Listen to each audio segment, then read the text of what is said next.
So also here I want to talk about the um, flow kinematics. So we have three different lines for the flow kinematics. We have streamlines, we have path lines, and we have streak lines. So starting from the first one, what are streamlines? Well, streamlines are just a tangent, or lines are tangent to the flow velocity at every point at a certain time. So they did not explain how the velocity changes over time. Uh, we just have like a picture in that exact moment. It does not tell us anything of how some forces, for example, are acting. Just a snapshot in time, and that's all we have. And we define this as dx over u equals to dy over v and equals to dz over omega. So on top we have the component of a streamline. Streamline. And then on the bottom we have the velocity component.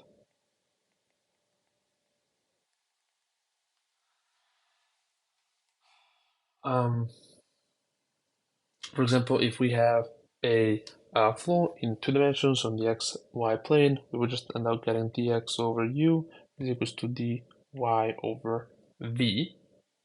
So we can, for example, find y by saying dy over, well, just be over dx, but we can just do it better.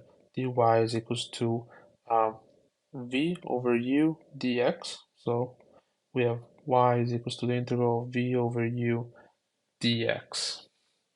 So as you can see, v over u would just be the slope because v is the uh, sine of our u vector, and then u is actually cosine of a u vector.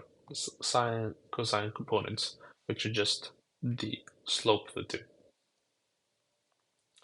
Uh, with this equation, in fact, creates um, a family of streamlines distinguished by constant integrations. So, for example, if we obtain this one right here, well, of course, there's gonna be like another other lines like this in order to go from one to the other. The constant integration that we get in here is going to be the one that, let's just pick. We want this or this or this, of course. Um, Also, since all these are parallel to the velocity, there's going to be no mass going from one to the other. Because of course, if the velocity is just moving in this direction, pretty much, how can the mass move perpendicularly to it?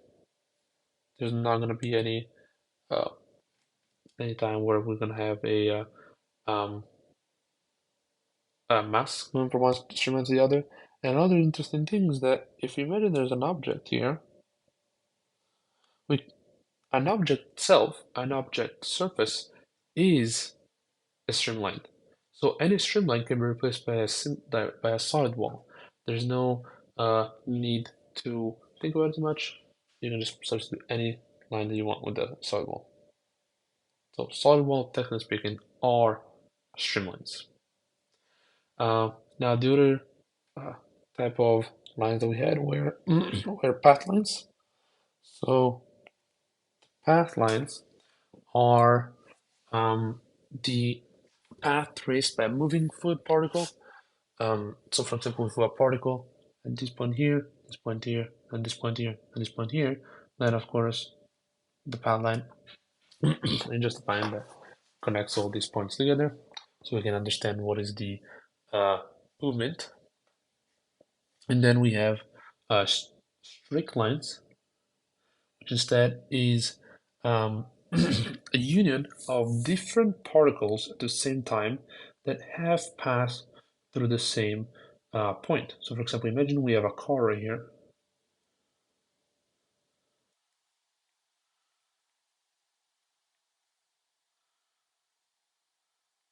The doors over here, little thing over here as well, the trunk in the back, right here. Anyhow, so at one point in time, all these points that I drew here have passed through this initial point.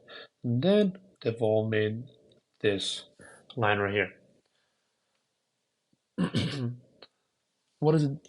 As you can see, it's very similar to our path line, but the path line only traces one particle at different times. Instead, a streak line uh, traces multiple particles um, over a certain period of time, of course, as long as they pass through the same point.